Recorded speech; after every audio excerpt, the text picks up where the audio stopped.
space for discussions. Andrea, you can go first, please. Thank you. Thank you very much. Regia? Vamos lá, Regia. Eu não vou ver ninguém. They can see us, but we cannot. Yes. Okay. Okay, I can see you. Okay. Thank you. Thank you. So, thank you all. Wait. Regia, quando for eu falo, tá bom? Muito obrigada.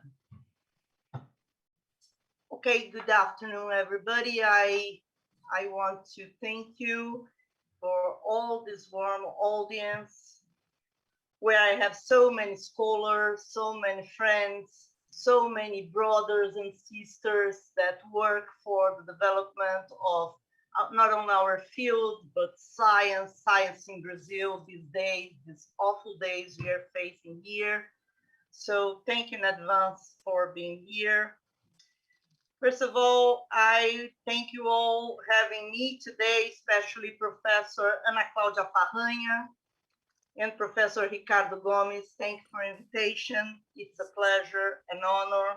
I also welcome Professors Cláudia Villaneda, Sandra Vantiel for giving us the opportunity to learning more about our field in other countries, in your work. It's a privilege. Thank you for being here, for giving us your time, and your speech will be very helpful and very pertinent for all of us. Well, although Ricardo has already presented me briefly, and here you can see I'm an associate professor at University of São Paulo. Let me just remark few things about Ricardo has already presented, and then I will briefly propose you the main goal of this presentation, the way I face it, the opportunity to talk to you about Cadernos de Gestão Pública e Cidadania. Back in 2018, I received Cadernos de Gestão Pública e Cidadania from one of our dearest friends, Mário Aquino Alves, a very important and well-known scholar in our field. And by that time, as you can see, my background is not from public administration or public policies. The two main fields that compose the main part of the contributors for Cadernos de Gestão Pública e Cidadania. I don't know if it's the same abroad, but here the main part of the articles come from these two fields, public management and public policies. Concerning that public policies is related to political science, okay? So back in 2018, I invite you to know more which were the challenges I faced and how do I see it now. So, Regia, por favor. Well, Cadernos de Gestão Pública e Cidadania was born in 1996 as a small journal just for undergraduate students. A journal for my first paper with my advisor, my first exercise in publishing. But the quantity of papers, the importance, the field as a whole rise a lot. And then now we face all the challenges that all the journals face. Less days for desk review, less days between submission and publication, better articles, more impact, internationalization. So I think we indicators, we face the same problems. But since we face all of the journals, scientific journals face the same problems, the big question, the more important questions for me, as I see it now, it's who are we? And what's the point in? in having another journal in our field? Which field? What are the characteristics of our field? And as I must explain, maybe Professor Vantiel and that know us less, I think Professor Avellaneda know Brazil more because she was before with us, but I can at least 3 more important and distinguished journals in Brazil. RAP or AP, Revista de Administração Pública, which is a Fundação Getúlio Vargas journal, 2, very high ranked, very distinguished. Organização e Sociedade, Society and Organization, one of our oldest journals from Bahia.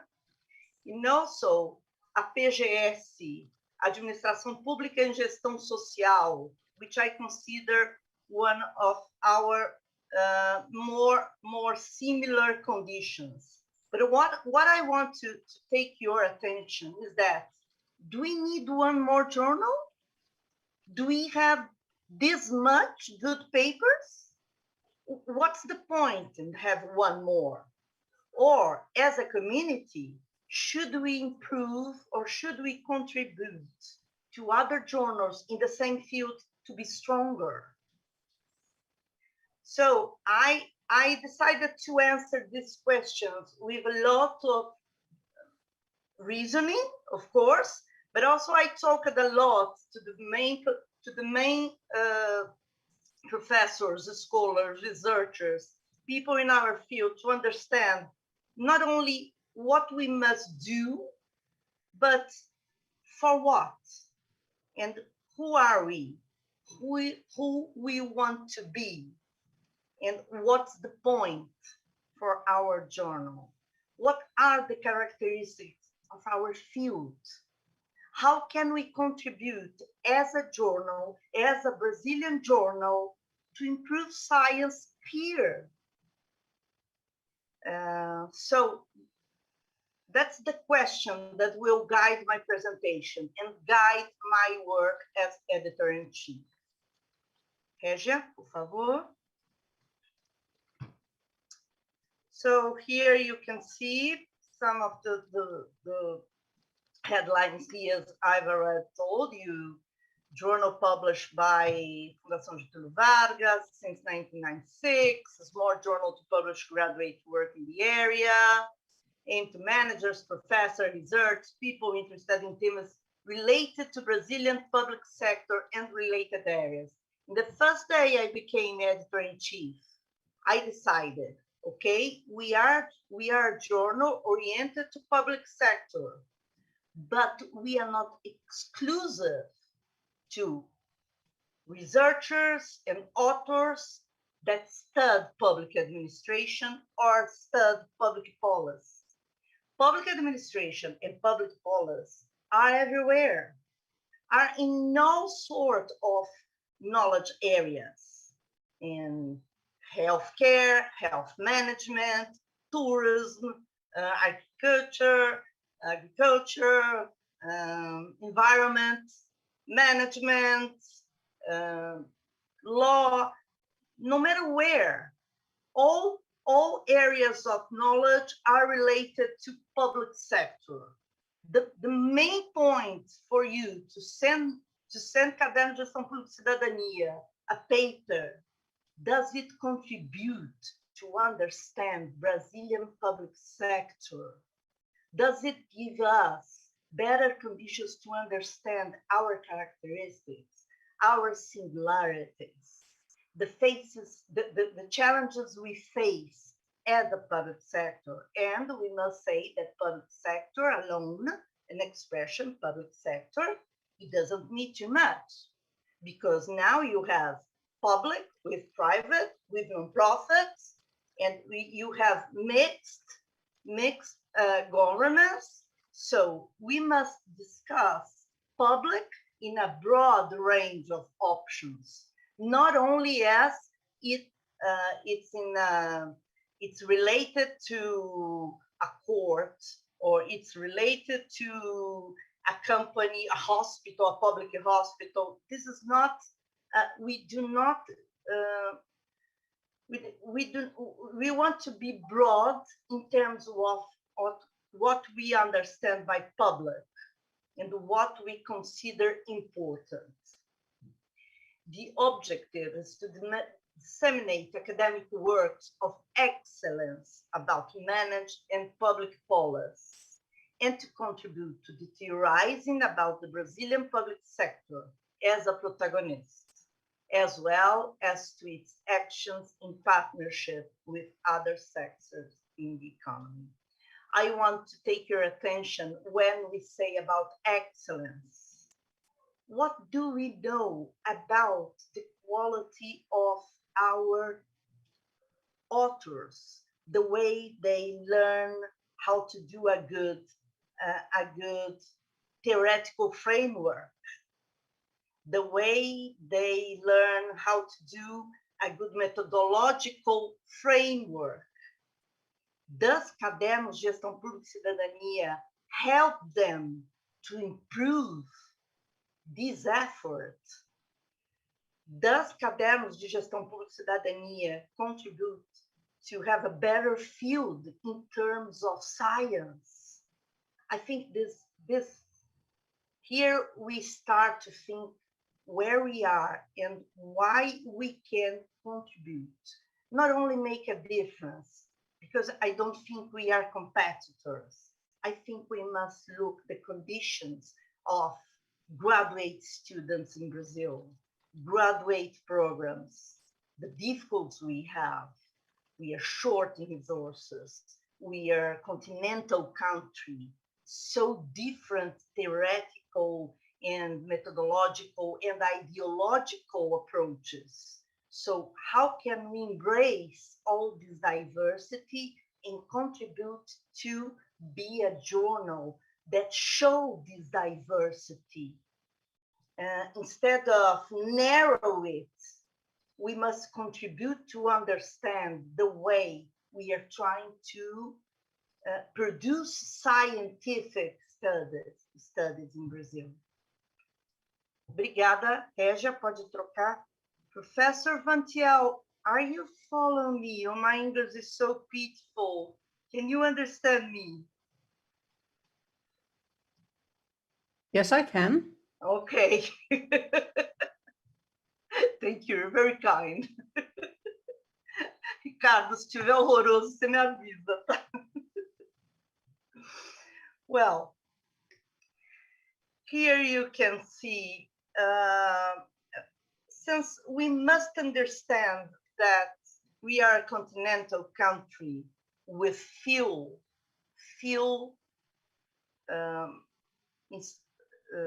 institutions that really can support scientific development.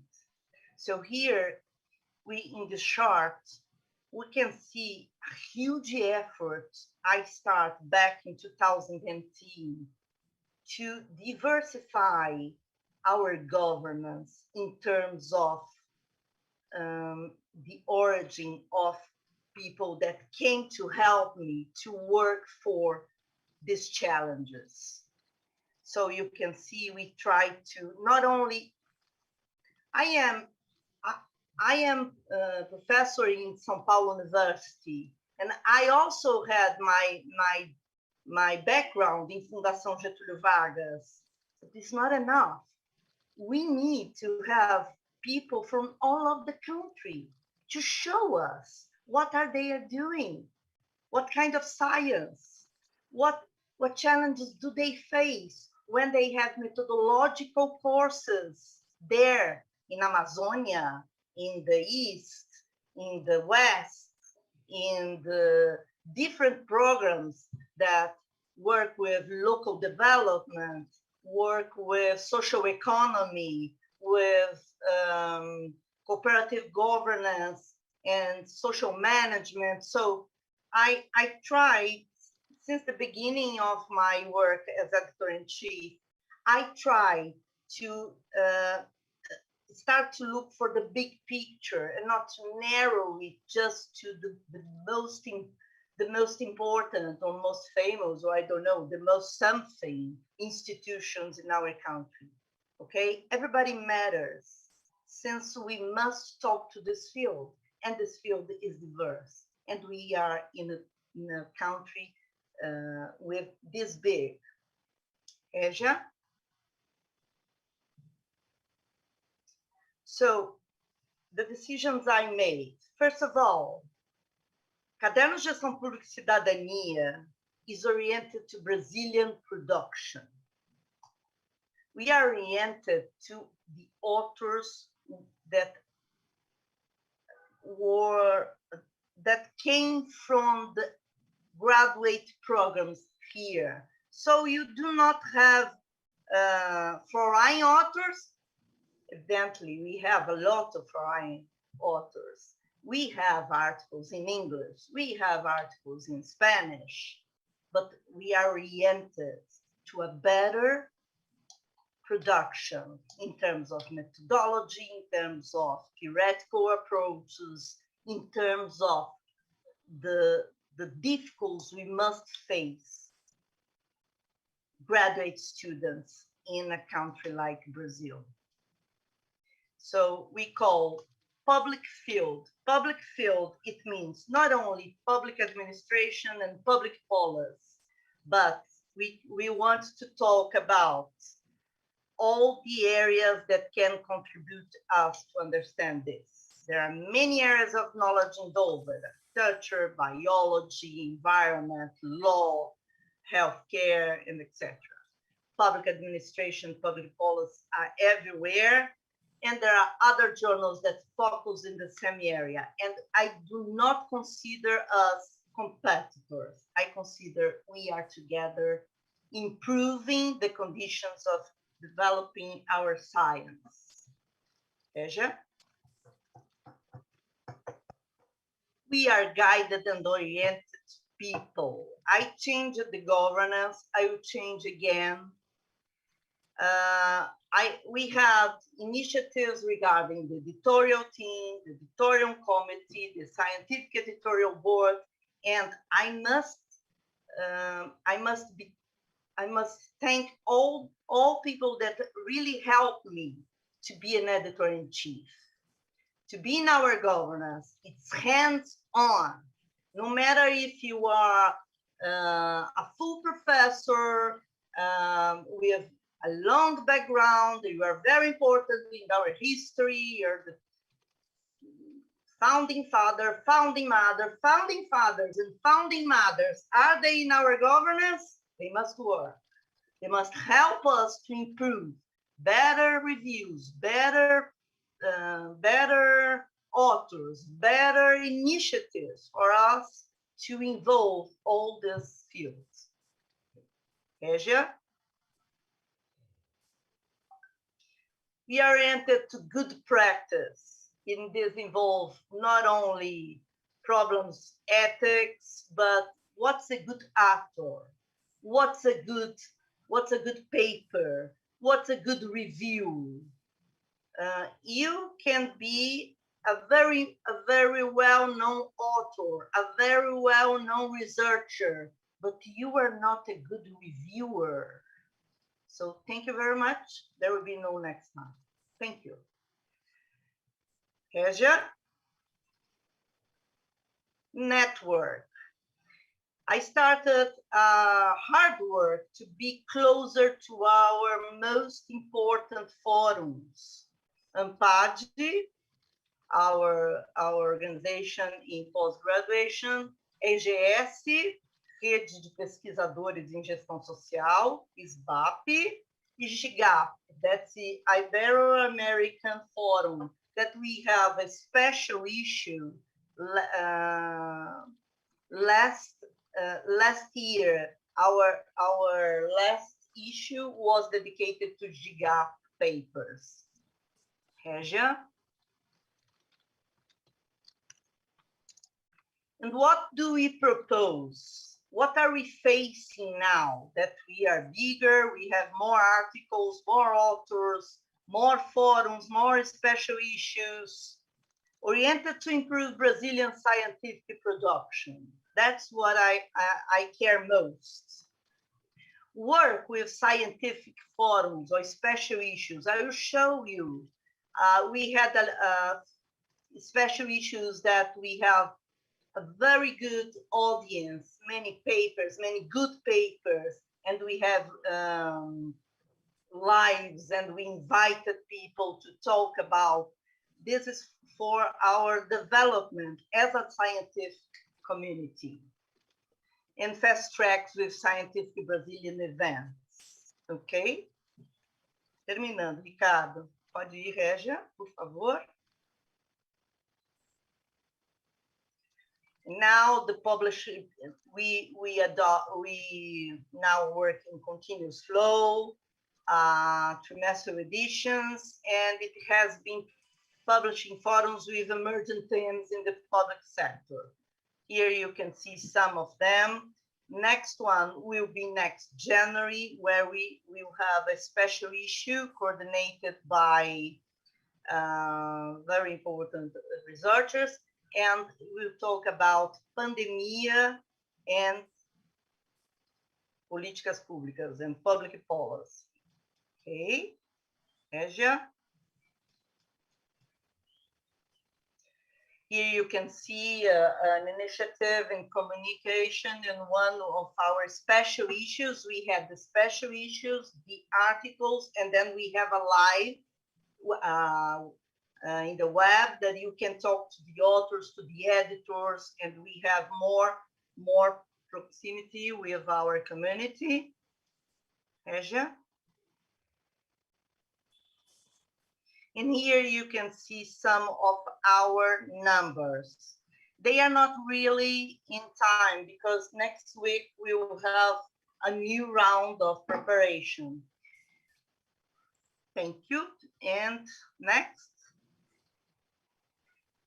In our challenges, increase quality of local production, as I already have said. Increases the commitment from local community. This is the harder one. I must admit that some of my colleagues distinguish better foreign journals than us. I understand why they do that. But I think as Brazilians, as they are working here, they must give us attention too, not to me, but local journals deserve their attention because it's there where we will have more authors, more quality authors. One of the things that concerns me too, I don't want to be the B plan. Oh, I have a good paper. It's not good enough, so I will send to Cadernos de Gestão Pública e Cidadania. Since it's not good enough, I will send it to them. I work hands and teeth to not be that. We work hard to be a journal that will accept high quality papers from local authors. That's what we want to be. I understand we have very competitive indicators to attend. It's true, but we must have goals for developing local community too. And the challenge to open science. For instance, last week we talked about we will be soon required to open the reviewers. Since we published the paper, we will be required to show the reviews. It's not so easy for us. We are a small community and we have a tradition of relations that I don't think it will be very easy to do so. But we can't be in the Middle Ages. We must face it, the challenges that open science will give us, and that we are preparing to do that. Regia? And here you Andrea? can see, vou terminar. Okay, And thank here you. you can see our new layout. It will change next January. Here's our new layout. All the journals of Fundação Getúlio Vargas will change their layout. And here's our new layout. Palmeirenses will be glad. And, Regia, thank you very much. I will be glad to answer your questions, and I will be available for all the comments and suggestions you may give me. Thank you very much to give me the opportunity to show our work. Thank you. Thank you, Andrea. Thank you very much. Professor Avellaneda, would you please? Yes, thank you very much. If it is possible, I would like to share my screen. Okay, now it seems that I have access.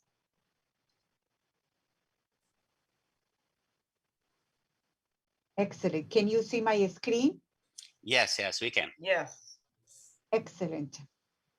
Let me see. Okay. Okay.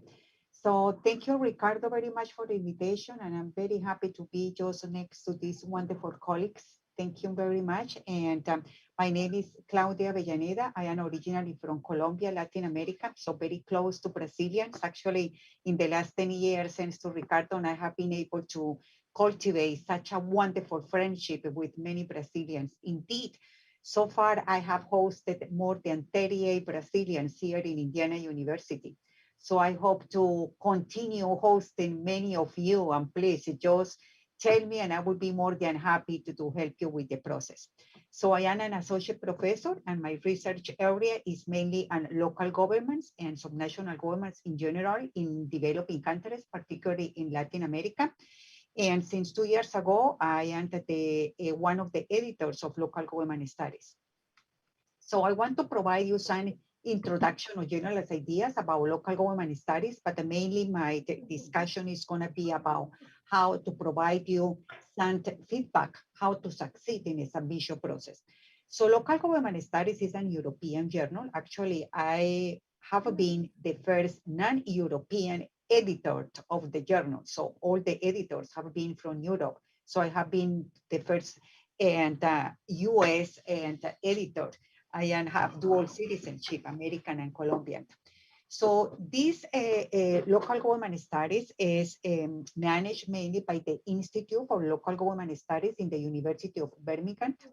So it has 5 editors. So along with me, we have 4 more editors, and we have also an assistant editor, and we have also a chair of editors in addition to these 5.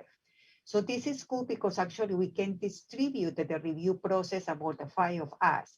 So the way that we distribute the process is as the journal arrives, we have keywords for each one of us based on our research area. So the assistant editor, she's the one who decides who is going to review a particular article. So if the article is about mayoral quality or about mayoral performance or about local leaders, that article more likely will come to me because I am the one who does that type of research. But if the article has to do with contracting out, with privatization, with hybrid governance systems, that article probably will go to one of my colleagues that is more specialized in that. We have also 37 members on the editorial board. We have been conscious about diversifying the editorial board in terms of geographic, where are the areas that they are representing. Before, most of them were only from Europe, and now we are trying to diversify that. In fact, in the last month, we just appointed a new editor because one of the editors just decided to step down. And so now we appointed one Chinese editor among us. She's right now actually working here in a university in the United States, but she's originally from China. Why? Because we have seen an increase in the number of articles submitted from China. So we felt that we really needed someone that knew very well the context of China. We also are trying to diversify the editorial board based on the diversity. We know right now how important it is to have people from diverse backgrounds. It promotes more legitimacy. It promotes also more advocacy for the different topics, the different things, and also it provides more diversity and more learning opportunities for all of us. And also we're trying to diversify in terms of research areas. You know that across time, had the topics arrive. For example, now one of the biggest topics that we are seeing in the trend of submission of articles is about how government have responded to COVID-19 crisis, how government responds to a crisis, external events, to hurricanes, to kind of things. So we needed to diversify our editorial board in order to have contributions or participants from all these research topics and these new research ideas that have emerged. Another research topic, for example, that we have seen a lot of increase is about immigration and the impact of immigration and government. So we have to involve someone that really know more about these issues. What about in terms of readership? So as an editor, we want the journal to be read for with as many people as possible and from many countries as possible. So this is our goal. Of course, this is an European journal, so most of the readership comes from Europe. But now we see that actually we have many readers from the United States, from Netherlands, from Australia, from Germany, and from China. But we would love to have more readers from Latin America, especially from Brazil. But in order to see that, we need to submit more articles from Brazil. Because the more articles you submit from Brazil, more people will care about articles that have been published about Brazil, comparative articles that include Brazil and other countries in the regions. So I strongly encourage you to submit articles that involve Brazil or any other countries in Latin America, because we are eager to diversify the geographic submissions in our journal. In addition to that, I want to show you the impact factor and the ranking of our journal. This is available everywhere. You can just go and Google what is the impact factor for all the journals. Of course, our journal is within the public administration a group of journals. So we have seen that actually our impact factor has increased across time. In 2013, it was 0.620. In 2019, it went to 1.9. So we are boosting that. And we hope that with all the reading that we are going to do about articles, we are going to improve it much better. And we plan to improve also our ranking among the 48 public administration articles that are out there.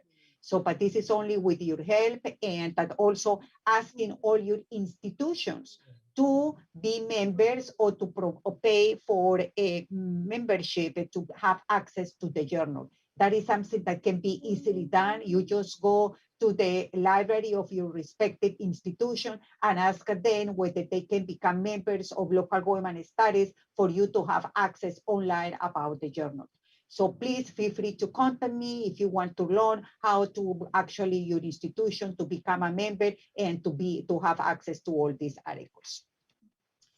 Submission trends. This is something that probably you would like to learn, because we want to send our articles to places that we see that they have more opportunities to publish our articles. As in any other journal, that the submission trends is increasing every year. Believe it or not, that during COVID-19, because most of us probably had more time, and likely other colleagues who didn't have time because they had kids and they needed to have more responsibilities, we saw an increased number of submissions last year. It was almost like a 40% increase in the number of submissions last year. We saw a lot of increase in geographic submissions from China, from the United States, from Europe, from Korea, and from Indonesia. Again, very few from Latin America. So please take advantage of that and submit more from Latin America. The time from submission to decision is improved. Before 3 years ago, it was taking longer, and now our goal is to have a decision before the 3 months. And either if the decision is to reject the article or the decision is to revise and resubmit the article. So that is the target that now we have. Of course, it might vary time to time, but this is our goal, in 3 months to have a decision and the article. What is the type of publications that we do? So this is the type of content that we publish in year 2019, 2021. So we publish about 112 articles. We publish 21 weekly reviews. We publish 4 editorials, and we publish 2 introductions. The editorials and the introductions most of the time are related with the special issues. We usually publish 2 or 3 special issues every year. Now already we have a special issues request for the future 2 years. So we are trying right now to reduce the number of special issues. And even if we are asked to consider a special issue, there are several guidelines for people to do so. So if you go to the journal's website, you will find what are the guidelines to submit the special issues.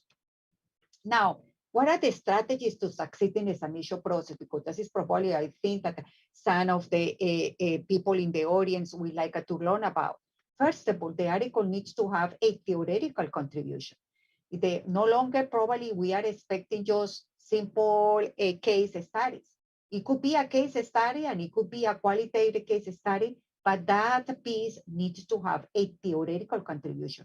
What is the new theory that you are developing? What is the new theory that you are proposing and that you are offering that can be tested, and how likely it is to be tested in the future? We are also looking for articles that are empirically sounded. So actually, what is the type of methods? Does it use different methods in order to test the argument that they are suggesting? And also we are looking for articles that have very good quality of data. Some people say, well, in Latin America, it's difficult to obtain data.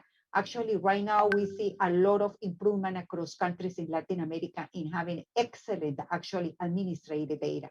Data that is easily available online and that anyone else can have access to and can replicate the results. So that is a wonderful opportunity for us to submit more articles based on the good quality of data that we have. We want to have also articles that provide a lot of generalizability of results. Even if you are using or testing a model in a particular country, we would like to see how generalizable are the results out of your piece. Can those results easily replicated in non-authoritarian countries, in authoritarian countries, in non-democratic countries, in quasi-democratic countries, in countries with different political regime systems, in federal countries, in unitary governments? So we like those articles to discuss the generalizability of results, because what we want is really to say, oh, wow, this is an interesting topic. I probably should replicate this in my setting, in any other settings, to see if actually the results hold. Also, we want to see more geographic diversity. So as other journals in public administrations, like JPAR, like Public Administration Review, like Public Management Review, like a Public Administration, we want readings to have a variety of geographic submissions. So we want to have more articles from Africa, from Latin America. So please, I strongly encourage you to submit articles to local government studies. And also we want articles we have with very broad perspective, not too narrow research questions, and to have a more broad perspective, even if it is within a particular policy area, perspective that actually can be testable across other policy areas. So, and that needs to be actually highlighted in the article to say, I'm testing this argument in the education policy area. But however, we believe that this argument can be tested in health policy, energy policy, labor policy, economic policy, urban policy, planning policy, any other policy that you can think of. And also consider asking for open access. So the cost for having open access once the article has been accepted, it varies across journals, but actually something that this is actually doable. So I strongly recommend you to assign some money, and once your article has been accepted, to allow for open access, you are going to see that actually the number of citations will boost if you have open access to your journal, to your article. And so I strongly recommend that. Actually, I had not considered that. And now I'm using my research account actually to start paying for open access of the articles that I'm going to start publishing now on, because I have seen how that impact actually the citation record. And that is what we want to see, yeah, not just our piece to be published, but also to be highly cited, because that shows the quality of your research and that other people actually care about it. So these are the few comments that I had about it, and please don't hesitate to reach out to me to ask questions, even if you want to send me the article prior to submit it to local government studies. Feel free to send me an email to say, do you think that this is a topic that the local government studies will be interested in publishing? I will be more than happy to give you just an idea or to suggest you another outlet if that is the case. But just start submitting to local government studies. Articles from Latin America are quite welcome, and I guarantee you that those will have very chances to be published as long as they have all these contributions that I asked you to tell you. Thank you very much. Thank you, my dear friend. It's always a pleasure to talk with you, to see, to learn with you how to, and to help me to motivate people to submit papers to the journals. Thank you. Professor Sandra. Yes, thank you very much. Yes, I will start sharing my screen as well. Thank you very much for the invitation to attend this seminar. I'm the odd one out, I think, as far as Brazilian contacts go, because I don't have that many contacts yet, but maybe tonight, well, for me it's tonight, for you it's the afternoon, will render some results. The International Journal of Public Sector Management, or IJPSM, is a journal that has been in existence for 34 years now. And it's a journal published by Emerald. It's an international journal, and for me that was one of the interesting things about the journal when I was asked to become the editor-in-chief in 2015, which is now almost 7 years ago. I would like to tell you a little bit about the scope of the journal, the editorial team, some facts and figures, special issues, and something about author guidelines and what to do if you want to submit an article to our journal. And of course, I'm very happy to entertain any questions that you might have. So the scope of the journal, like the title of the journal states, it's an international journal. So we welcome articles from all over the world, and I'll show you a little bit about where our authors come from later on. And it's about public sector management, which means that we cover actually the full range of public management research. So we have a very large variety of topics, from public finance, performance management, human resources, strategy, leadership, integrity, e-government, procurement, you name it, we have it, from a range of countries all over the globe. And what we particularly like is if people offer empirical research, and if possible comparatively, or at least paying attention to what's interesting about the case or the findings that people offer. We are, of course, like the other journals, blind peer reviewed to make sure that the quality of the publications is good. And I was very intrigued by what Andrea said about open access, or about open science, and about making available who the reviewers are and what they've said. This is a debate that we are having as well. We haven't decided to do that yet. So the editorial team, besides myself, there is an editorial assistant who is sort of my right-hand man, does a lot of the administrative parts of the work. And we have two associate editors, Dr. Diana Malatesta. She is a professor at Indiana in the United States, and Robert Cameron, Professor Robert Cameron, and he's a professor at Cape Town, South Africa. In the past, we have had an associate editor from Brazil, Dr. Cristina Andrews. I probably pronounce it in the wrong way, but she's from the University of Sao Paulo.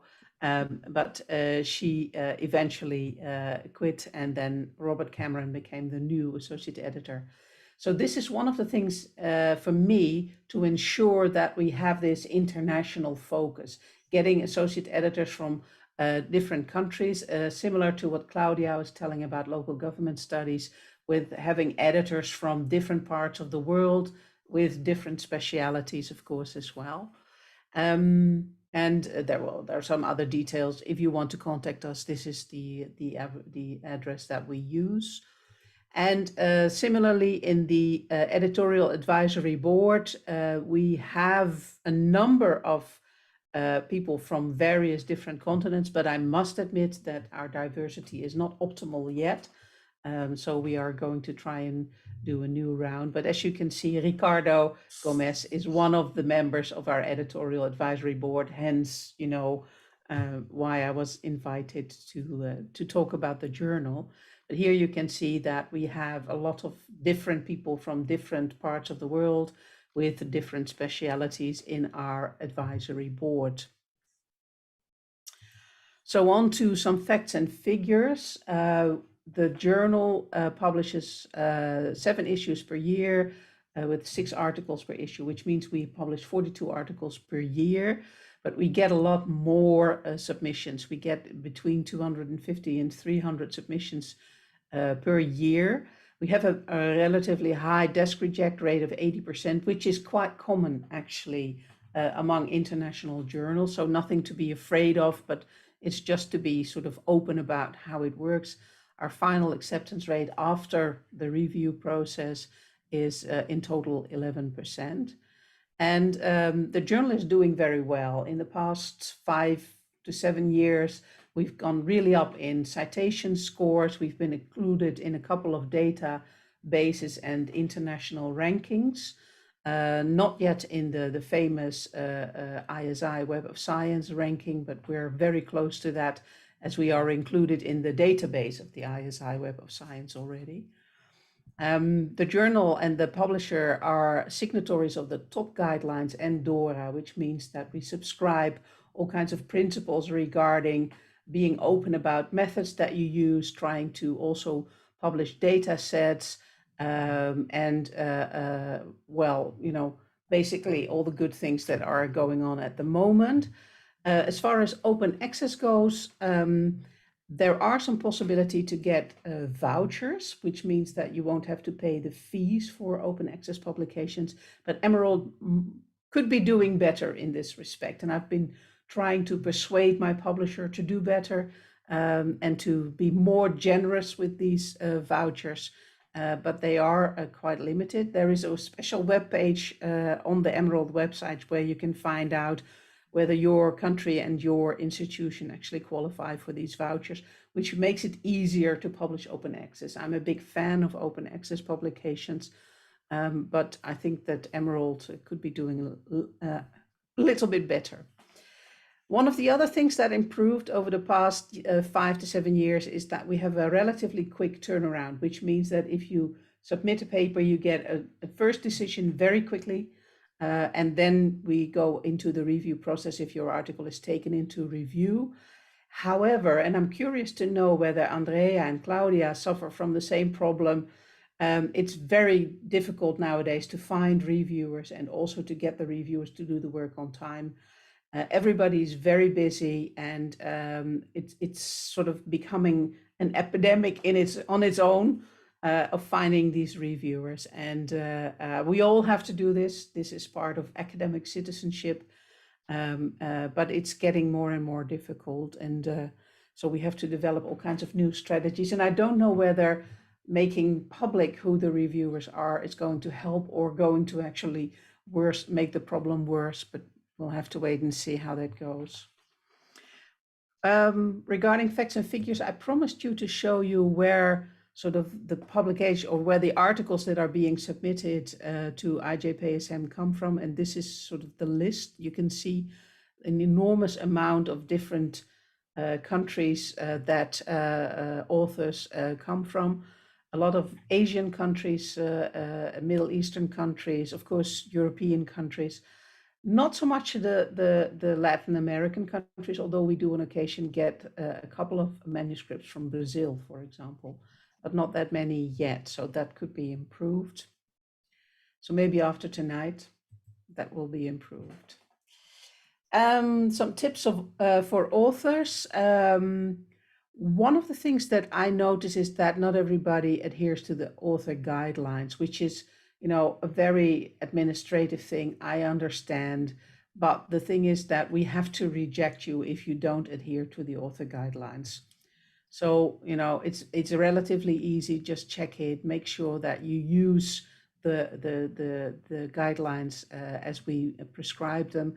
One of the things is our journal has a particular way of using the abstract in a slightly different way than most other journals do.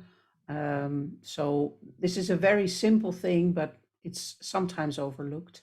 Of course, you have to find out whether the article that you have written fits with the scope and the aims of the journal. Like Claudia, you can always send a message and ask whether, you know, would it fit, yes or no? Would it have any kind of chance of being taken into review? You get an answer again relatively quickly. And if it's positive, you can submit it through the online system. For non-native speakers or authors, it's very important that the manuscript is in proper English. So if you have any questions or doubts about your use and command of the language, you should have your manuscript edited by a professional editor before you submit it. I understand there are costs involved, etc., but a lot of reviewers actually will immediately say reject if they cannot understand your article because of the problems with language. So in order to prevent that, you have to have it edited by a professional editor before you submit it. Then regarding content, I can only sort of echo what Claudia already said. So the theoretical question that you pose, the theoretical relevance of your article, that is paramount. So make sure that you explain what the theoretical relevance is, what your research question is, and try to come up with that already relatively early on in the article. Then use the international literature, show how your case or your topic is related to the international literature, even if you're writing about a local case. We don't reject articles based on the fact that they write about a case study, but we do reject when you don't make clear why this particular case is of academic interest and would be of interest to people in other countries. And you can do that by showing the linkages that there are to the international literature on your topic. The methodological account, of course, is very important. And one of the things we've noticed recently is that the number of systematic literature reviews is increasing, which is a trend that I encourage because I think that that can help to systemize our knowledge. However, it doesn't fly anymore to just make sort of a summary of a number of articles and then give your own sort of review of that. There are protocols out there for systematic literature reviews, so please use those, and that way you can, you know, increase the chances of getting accepted. And then finally, of course, not only mention the theoretical relevance at the beginning, but also come back to it in the discussion to discuss, you know, what would be the implications of your findings for theory and for future research. You can also describe a couple of points for impact on practice. So what would practitioners learn from your manuscript? But the theoretical implications are the most important ones for the journal as such. Like all the other journals, we have a number of special issues going on at the moment. I was just going to show this by way of example. If you have an idea for a special issue, you're always welcome to contact me and let me know that, you know, I would like to do a special issue on this or that. We have certain procedures in place and so on. There is an explanation on how to do this, so you can always ask. These are the topics for which we have outstanding calls for papers at the moment. So on public sector management education, for example, multi-ethnic societies and the challenges for public sector management thereof. Payment for performance, actually by one of your Brazilian colleagues, Fabiana Sadi, and a number of other colleagues. And then the latest addition to our list is on social enterprises, which I think is quite an interesting topic. These are the calls for papers that are outstanding at the moment. We publish on average 2 special issues per year out of the 7 issues that we have. So, to conclude, if you want to submit a manuscript, please check the website, but you can also contact our editorial assistant through the general email address. Make sure to check these author guidelines and the scope and so on to improve your chances of being taken into review. Proposals for special issues are welcome, and if you have any questions, just let us know or ask them now, whichever you prefer. Thank you, Sandra. Thank you very much for your presentation. The three of you provided very interesting and very important information about whoever went to publish abroad and to publish in your journals. As my friend can see, I'm a very democratic person, and I only invited the women for our panel. So the session's open for questions. Let's see what questions we do have. I will start with one question myself. You know, I know the three of you have been trying to publish in your journals. With what are the challenges you expect when the so-called the new normal get back? You know, when people start working in person, do you think that the number of papers that will improve or will decrease? How do you expect for that, and what are you thinking about in terms of strategies to deal with this new normal? You know, in Brazil, we're still working online, as you see in our conference, but some places that are starting to get back to normal. What are your thoughts about that? I can answer that if you like, or Claudia, would you like to start first? Okay, I can say something. And Ricardo, and I think that reduction in the number of submissions might decrease, but not too much. Believe it or not, the new generation of academics are quite productive. So the number of submissions, I don't see that this is going to decrease. What might change is the type of subjects or topics that might be submitted to the journal. Because of COVID-19 crisis, now is about organizational capacity. What are the challenges the government has to face all the news crisis? So these are probably the new topics that we are gonna see in the journal. But in other areas, not, because actually the journal always has worked online, because the editors usually are from different areas and that we never get it together. Our meetings are usually have been online. So in terms of administrative issues or challenges, I don't think so. I will see just in terms of the locations, the geographic submissions, and also the topics that we are gonna see. But my colleagues might have a different opinion. No, I would actually completely agree. And I think that indeed for the topics, it doesn't really matter, and also not for the number of submissions. But I did see during the COVID crisis, when, you know, sort of the whole world was in lockdown, there were people who were really becoming very productive because they were working at home and they were bothered less with day-to-day things, so to speak.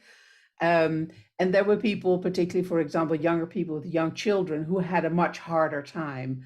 So I think that there are differences between, for example, age groups that might rebalance again when we go back to the new normal. But overall, I would agree with Claudia that it would not really lead to sort of enormous increase or decrease of the number of manuscripts. Andrea, do you want to add something? Yes. Well, I expect that in Caderno de Gestão por Cidadania, we will continue increasing the numbers of submissions. we more than double the submissions during the pandemic. And also next year we'll have elections.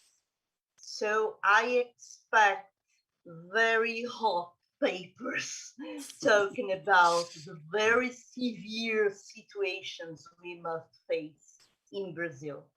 So I expect I will have more quantity, diversity, and ideological fightings for publishing next year. And I'm prepared. Please send your paper. And I'm a bit of loss over here because I don't know if the people from the audience. Okay. I guess we have some questions coming out over here. Marco Antonio Catius, I guess Claudia know him. I guess he was spent some time with you in Indiana. Can you see his question, Claudia? In the chat box. Following Ricardo's questions, what type of inequalities the COVID-19 pandemic can cause? More papers from the rich countries and gender inequality and gender inequality. So I guess that is the question, that whether we are going to see more papers from rich countries or from the gender inequality. Actually, that has been an issue that has a topic that has seen a lot of increase about gender inequality. And probably we will see more articles about that because COVID-19 actually has reinforced the existing inequalities and has uncovered many other inequalities that before probably we were ignoring. Another topic that probably is going to gain a lot of relevance is related to environmental issues, environmental policy, environmental challenges, and how the government can strategize in order to achieve now the goals that they are setting up, especially now with the COP26 conference of world leaders.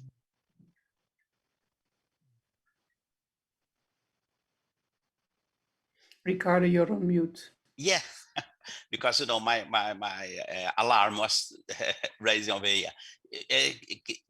Do you want to add something to that issue? Well, I think that I would agree with Claudia again that COVID-19 has increased the inequalities that are already there. On the other hand, one of the things I noticed is that because of the fact that we've all been forced to work from home, I think that international contacts have become much easier. So it might also lead to more interaction and to more cooperation. I haven't done any research into it, so I don't have any numbers. But for example, me being at the Brazilian conference now, and I've given lectures in Hong Kong and in Indonesia, for example, in the past month. And it's so much easier now to start these contacts and to interact and to have meetings and to do joint research. So it might also be an opportunity, but maybe that's more of an idealist viewpoint. But anyway, I think that is something to consider. Andrea? I don't see any point to add, but I think gender inequality, although we have a huge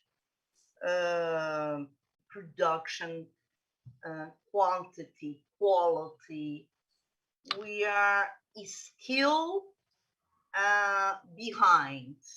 We have much more issues, problems, everyday life, gender inequality issues that must be treated. Science must give more attention to impact in terms of what we produce, what we write, and what does this make for life, for people, for society. So I think we still have a challenge in terms of the papers and the impact. But I fully agree with Claudia. I think, Ricardo, you mentioned already that it's quite interesting to have 3 female editors in your panel, because most of the panels that I have seen meet the editors consist of only men. Yeah. And I remember when I started out as an editor, I actually had a full female team. So all my associate editors were women as well. And that was quite unique, I think, particularly in public administration, which in my experience is still a very, maybe now that the attendees will become angry with me, but it's still, I think, a very male dominated discipline. But look at how much progress now we can see. Yeah, that we have a 3 editorial female. Yeah, that is great. So well done, Ricardo. Yeah. Thank you. When another question, it's more the operational type of question. You know, I never understood what. Okay, I understood when you have hard copies of the journals, and you to fix the limit of 8,000 words. But now I guess all the journals are on PDFs, on digital copies. What is the reason to limit to 8,000 words? Sometimes it's very difficult to get to 8,000 words. You know, we have a lot to say about stuff and just keep cutting that, you know, in order to fix that. Now, do you think that you're going to change? I think in my case, it's something from the editor. So the editor has a pagination budget. It has to do with costs, simply. And I would agree that if we go fully online, which I would really like to do, then it wouldn't matter anymore. And there are actually already journals out there that don't uphold a word limit anymore, who just say, you know, submit it. I do find that, you know, having a word limit also helps to get more focus into an article. So it's not necessarily a bad thing. Because sometimes people can sort of go on and on and on and mention all kinds of things that distract more of the main message. So it's not necessarily a bad thing. I have a word limit of about 8,000 words, I always say. So, you know, I don't go overboard if you're on 8,002 words, something like that. There are journals actually that will immediately reject it then, and I think that's a bit too harsh. But it's not necessarily a bad thing, but you're right. It's probably something from the olden days when we would still all have it published in print, and that will disappear. Claudia? And it is a good question. As Sandra says, if it goes online, probably it will change this pattern. However, it's a trade-off. Would you like to have more pages per article, or would you have more possibilities of getting published? Because the shorter the articles, the more articles can be published in one issue. Does it make sense? So in order to give more opportunities to more people, the number of pages per article should be reduced. And also, as Sandra says, we want to publish things that are very concise and concrete. And that's why there is a particular format that needs to be followed. What is the theoretical contribution? What is what existing literature has said about that? And what is what you are adding to the existing literature? How do you plan to test it? And how did you do it? That is all. So it teaches us more to just to be more concise. And I know that in different languages, probably we try to express in different ways. In Spanish, we tend to use many words to embellish the content or something. But usually in English, it tends to be more concrete and concise. Okay. Andrea, okay? Do you want to add? You can see when you see initiatives to take scientific papers or scientific production to practitioners, many initiatives to more oral presentations, more short papers. So I think it's a matter not only of space, because we do not have this problem anymore, but the point is, how long will be your work, and how good is the size of an article to be a good for the reader. So when I think about 8,000 words, okay, 8,200, 8,800, no problem. But I think how long will be a scientific paper good for reading it? And more than 18,000, I think you can be more specific and write more articles. I don't see every initiative of making more than one article for your work. It's salami in the wrong as a stigma. It's because this paper is about this. So 8,000 words. It's a good size. And I have another point that I want to develop. So it's another article. So for me, it's a matter of thinking about the reader, thinking about how can we be more interesting for more people to read us. It's not time anymore just to write for the gods. We must write for people, for real people. And science now are having much more initiatives to be in more forums that are for practitioners, for people that are not in the academia and so on. So I think 8,000 words is good. I do not reject because you have, I don't know, 9,000, but you have 12,000 words. Oh, well, calm down. 12,000 words, calm down. So I think it's a matter of thinking about the reader. That's my point of view. Thank you. I just remember a friend of mine from University of Viçosa, and he's from biology. In his entire career, he published more than 400 papers on his entire career, but the papers only half page each one. So a half page I can publish more than 400.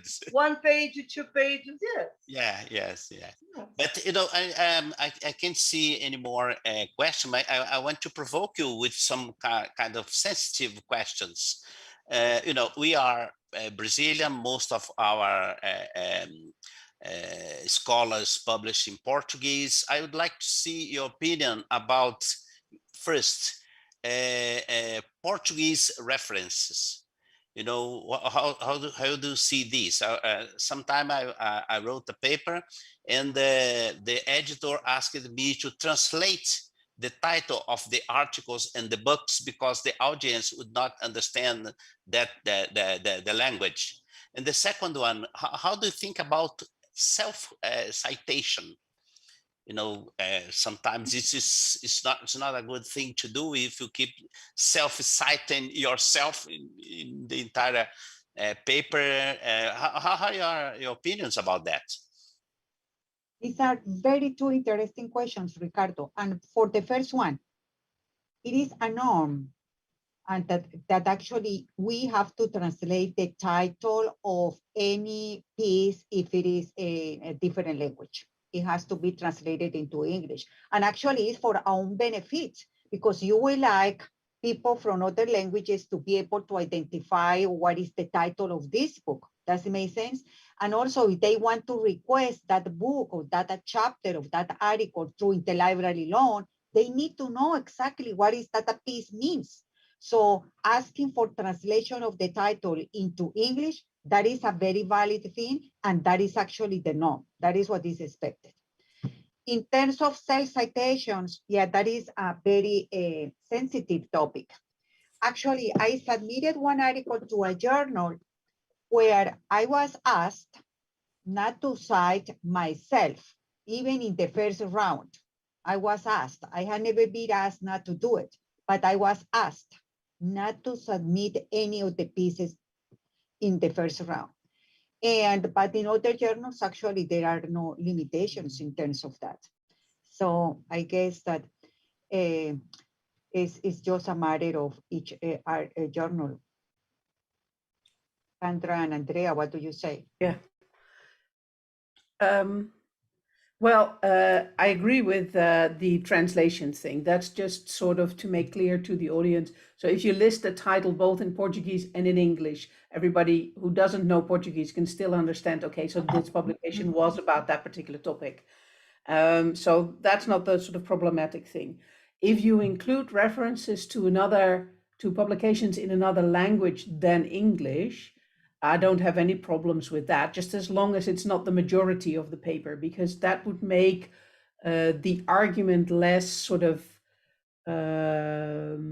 controllable. So other readers cannot read up on the references that you have used, and they cannot check or try to read more than what you've already been writing about. So a modest number of references to publications in another language is not a problem, but you know, if it's almost all references, then it's becoming problematic.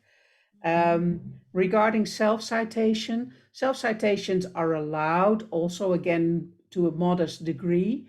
They will create problems if you lose the anonymity for the double-blind peer review. So if you have so many references to really specific publications building onto your own work, so to previous publications, that would mean that the reviewer will automatically know who the author is, even though we have sort of deleted the name of the author. So what some journals do nowadays is that they ask you to exclude the references from your original manuscript, put them in a little separate list, which is not visible to the reviewer. And then later on, when the article is accepted, you can add them back into the manuscript, and you just sort of say reference to author in the manuscript, so everybody knows, okay, the author is building onto his own work, but for reasons of anonymity, the name has been taken out. So self-citations in themselves are not a problem unless they harm the anonymity. What a bigger problem is, if you're talking about provoking us,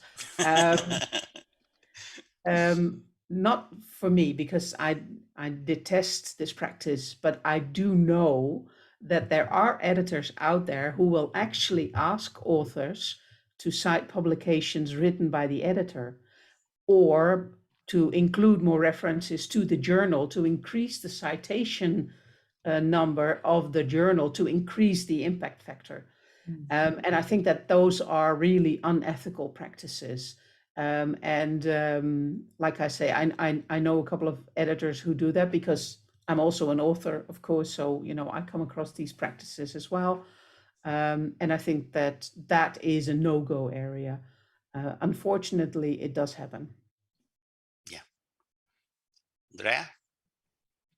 Well, Ricardo, I think the answer of this questions you asked us are, the answers are different in countries like wealthy, developed countries like United States or in Europe, and a country like us. I don't see a problem in auto-citation, but in a country like us, you find auto-citation because our community work with few authors, and one of the authors is the owner of the subject. The subject in Brazil is mine. How can you do not put a citation of me? So we are small, and some practice in our academia are very old-fashioned, to say the least. So what I ask them is, do you know other reference?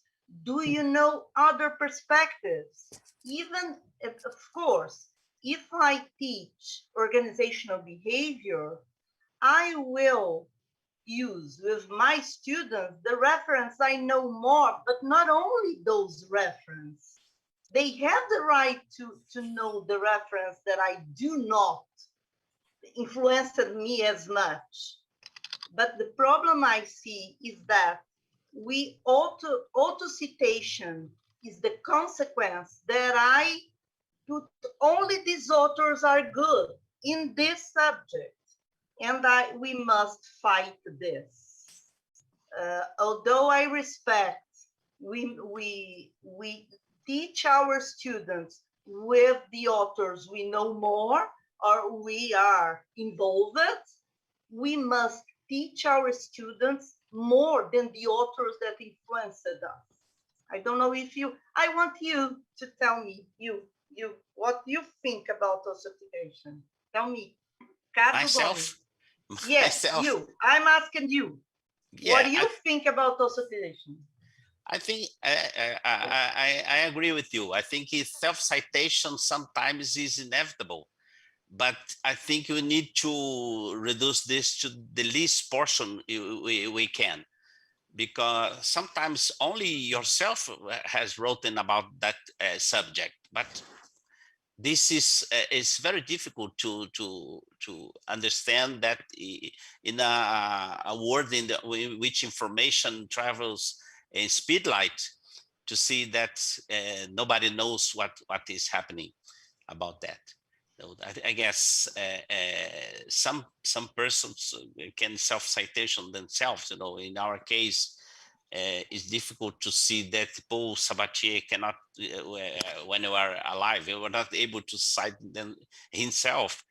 You can see other persons, other very important, if you speak about new public management, Christopher Hood will not sit quoting himself in that subject. But we must keep this to the least portion we can. Okay. Ricardo, you mentioned sort of the example of Christopher Hood and New Public Management. Of course, if you introduce something about New Public Management, you should refer to, because he's the sort of the seminal author. But that doesn't mean that there are not any other authors particularly about New Public Management, but also about other topics. I think it's actually, I think it's presumptuous of some scholars to think that they are the only ones who've been writing about a particular topic.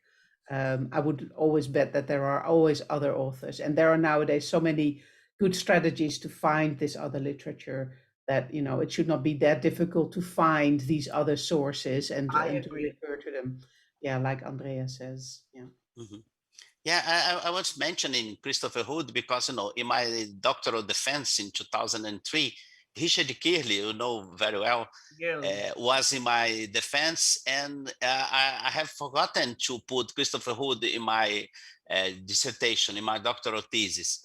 And Richard Kirley told me, you just have forgotten the only guy you couldn't forget about to put in your thesis, because he's very important in new public management, but he's also Scottish, as I am. I say, oh, sorry about that.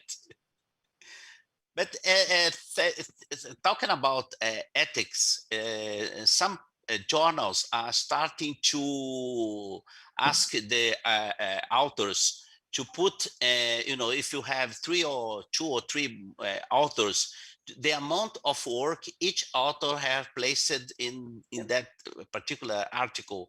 How do you think about that? I have papers which I wrote with Claudia, and we work together, very, very close together. But sometimes you see that some professor, obligate students to write the article and put their names on the paper. We know that this might happen. What do you think about that? This will be a new world in which ethics will be an issue for each and every journal. I think that, I think we all know those examples, but yes, it does happen.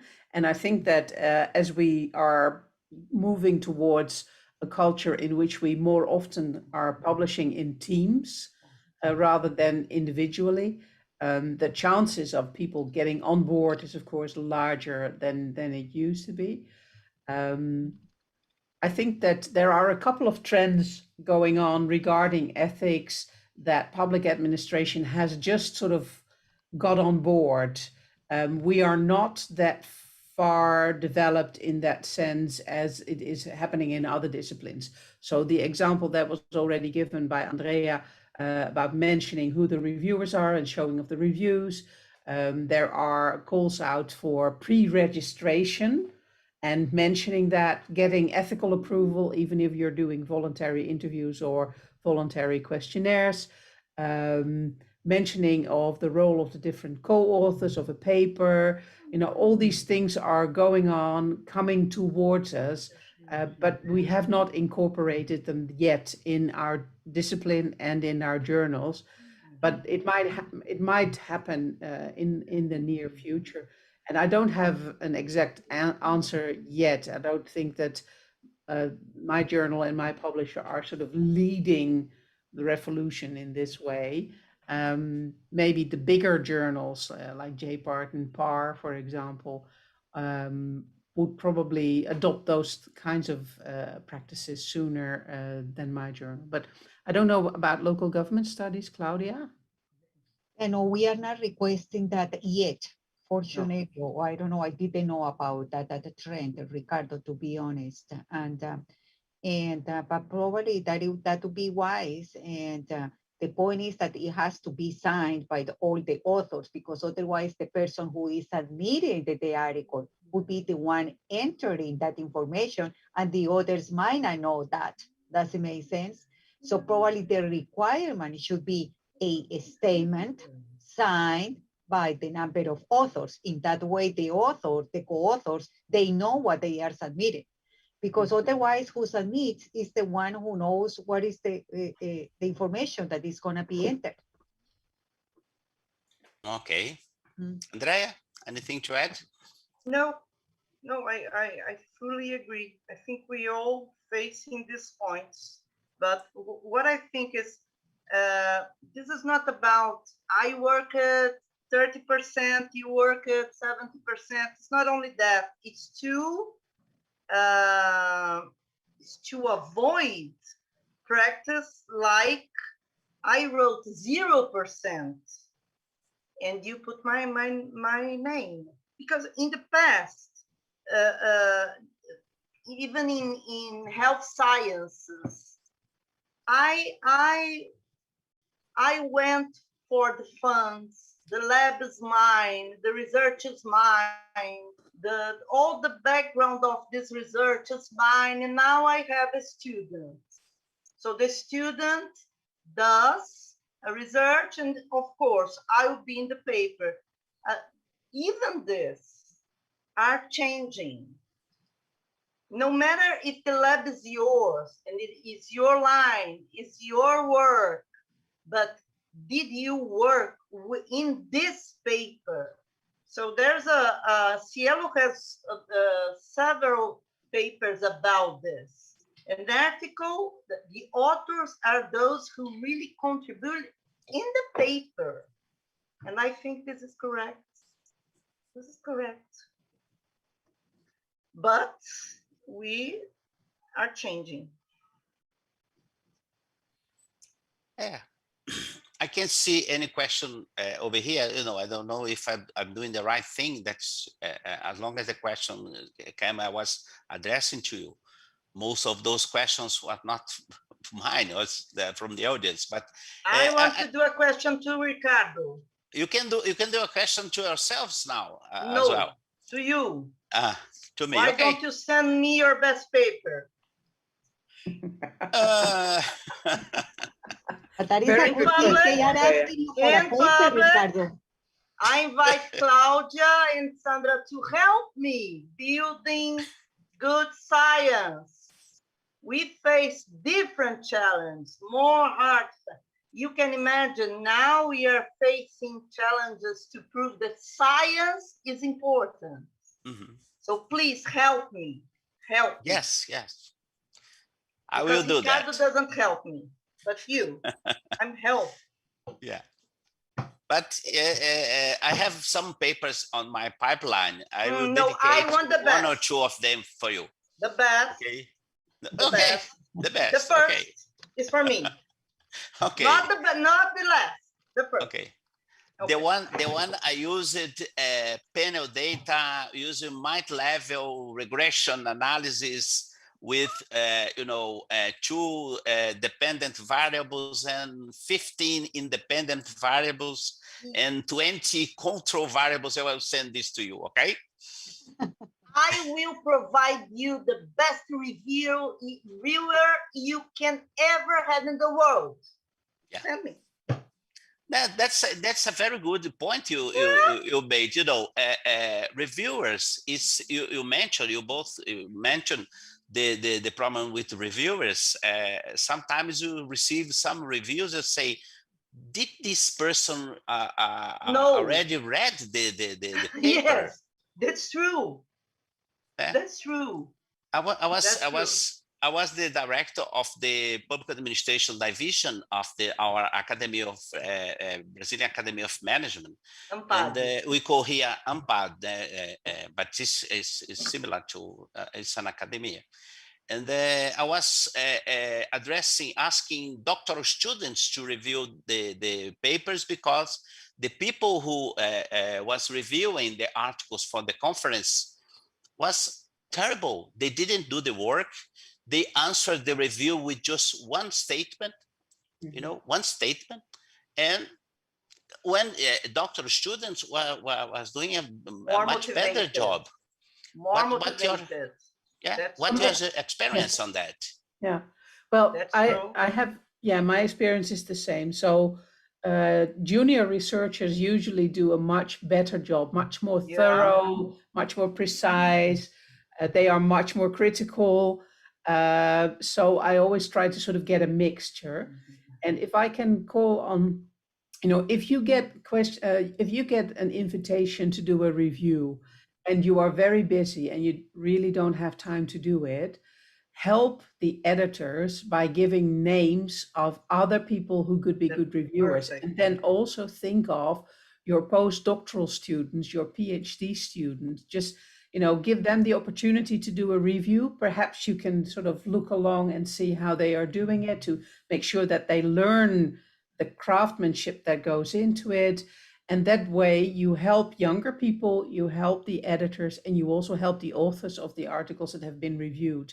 And I think that's a strategy that I use now more and more, because it is so difficult to get reviewers. I just send a message to a particular person that I know who's very busy, and I say, I don't want to bother you with doing the review, but can you help me find good reviewers? And that's a really good strategy. And I think it also echoes Andrea's call for getting better science, for getting more people, getting the quality of science more sort of on a higher level. This is one of the ways that you can also do it in finding the reviewers in all levels of the universities to do the reviews. Yeah, my experience is I start learning about my own work when I start criticizing other people's work. They say what people is doing wrong, and say, oh, I am also doing this wrong. Well, I believe that's true. I think that's true.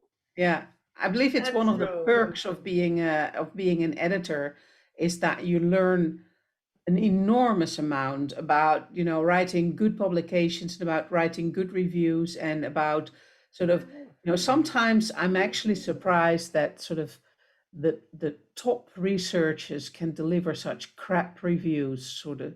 Sorry for my language. Yeah, because they hardly take the time to read it, because they are so busy, sometimes because they think they're very important. I'm sorry, this is being recorded, right? I should probably not say these things. That's but okay. In all honesty, I think that it's very important for junior researchers to learn this as well, to become better at it. And having a position in a journal, in an editorial team, is also a very educational thing, also for junior researchers. Yes, I agree. I couldn't agree more. Claudia, your thoughts? No, I agree with my colleagues about the importance of reviewers, and I highly emphasize what Sandra and Andrea says about the role of new and tenured scholars. They are very thoughtful.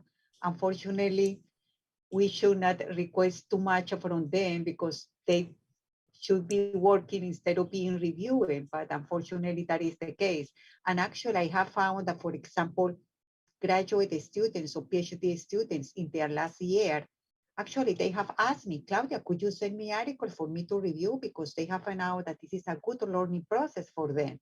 And they are very thoughtful, and because they have all these knowledges recently acquired, they are very detailed about things. So I guess that this is a normal process that goes through all our careers. And I had a colleague, actually, they usually say also the best teachers tends to be instructors, tends to be the tenured faculty member, because they are in the process of learning how to teach. And but we should remind ourselves the importance of being cooperative. We have to review in order for other people to review our pieces. And sometimes we forget about it. And believe me, recently I haven't had issues because I submit, I request articles to be reviewed by 3 colleagues, and the 3 of them say, no, I am unavailable. And anyway, and I know that it has been probably more than 2 years they have not been asked to review an article from us, because we have that record.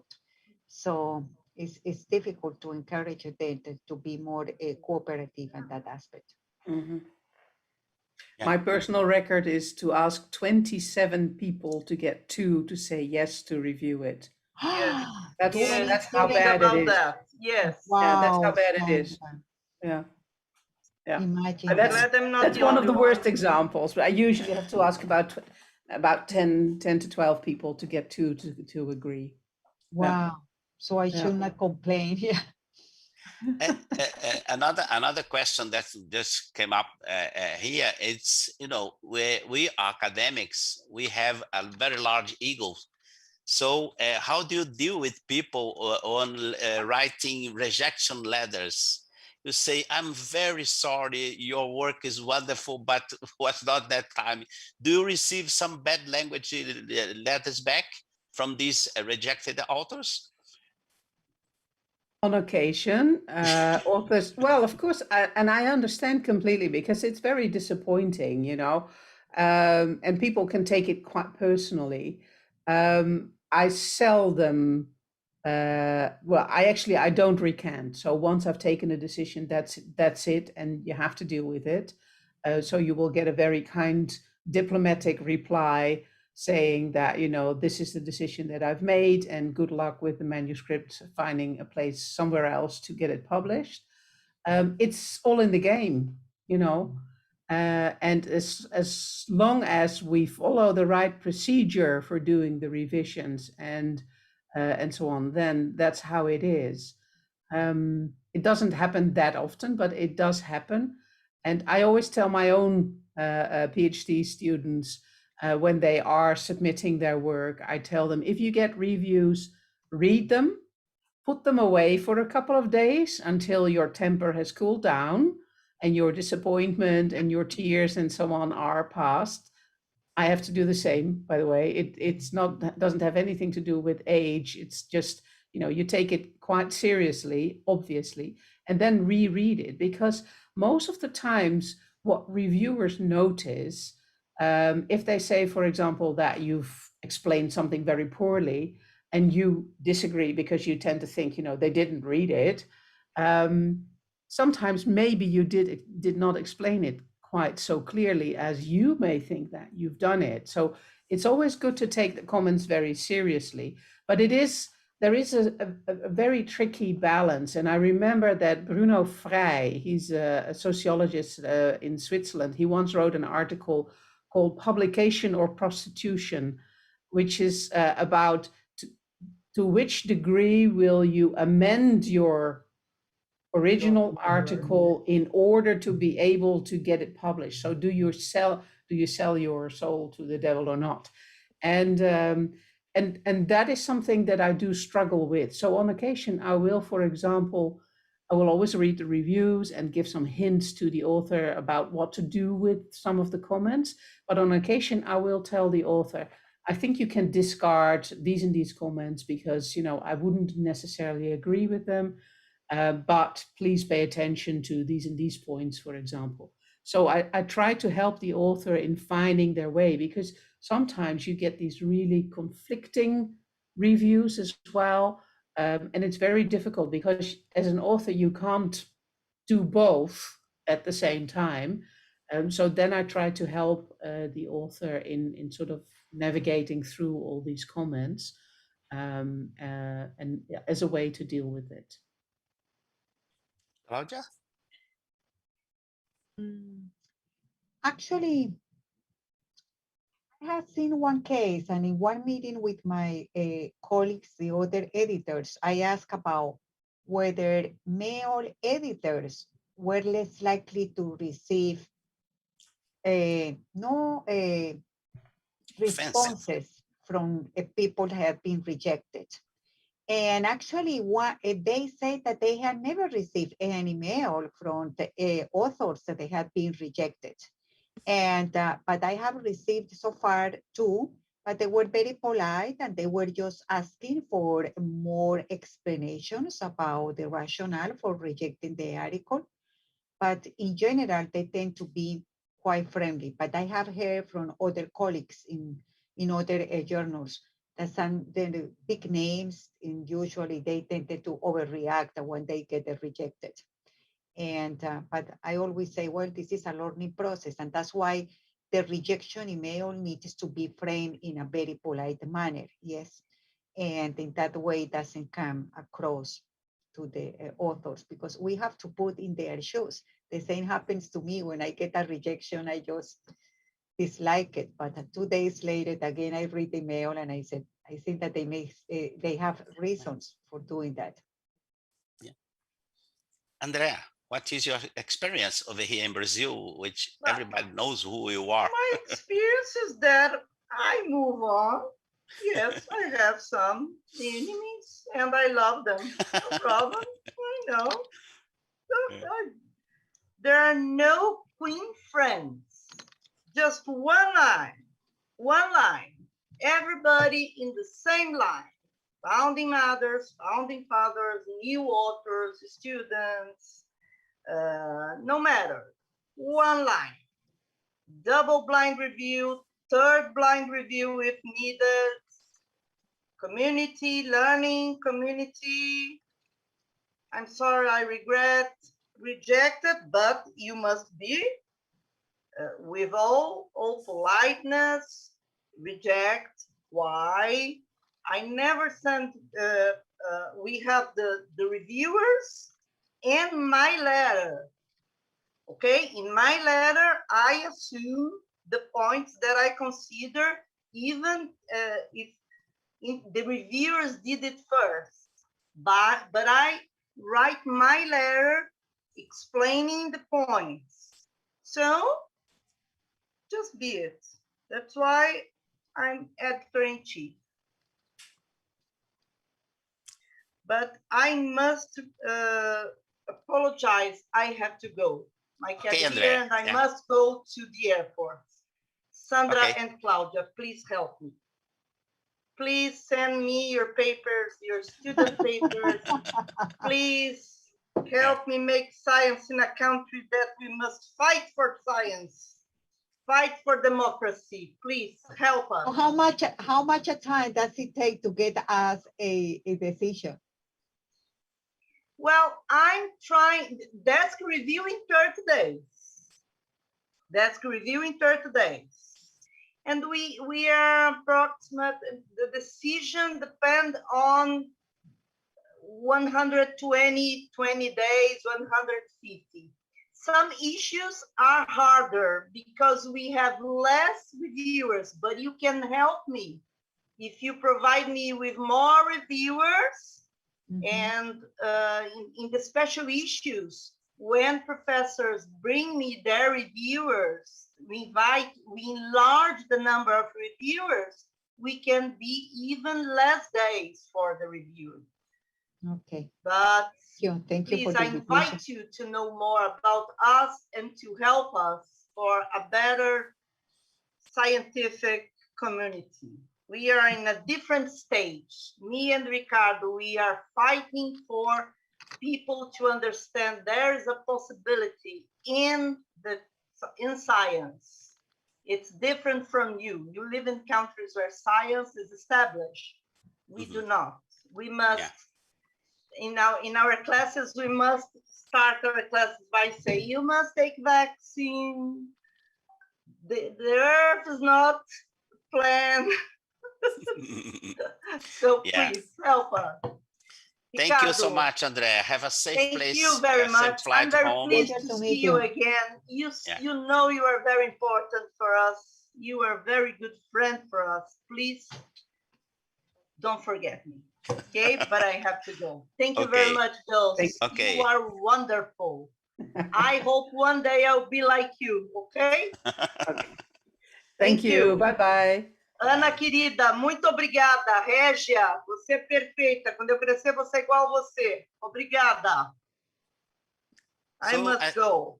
I guess you have 2 more minutes. And so, Claudia and Sandra, you can do your make-up propaganda.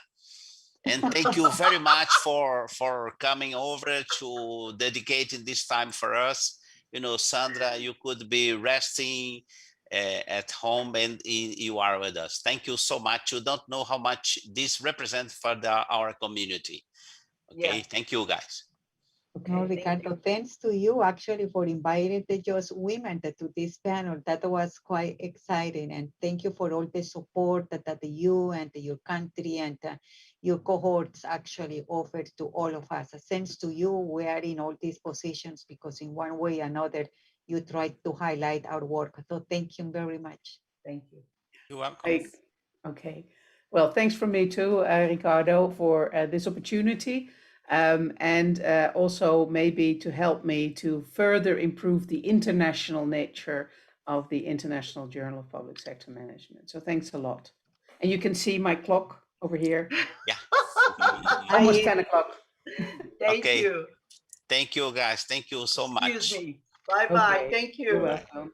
Thank Bye-bye. you. Pleasure to Bye-bye. meet you, Sandra. Bye-bye. Bye-bye.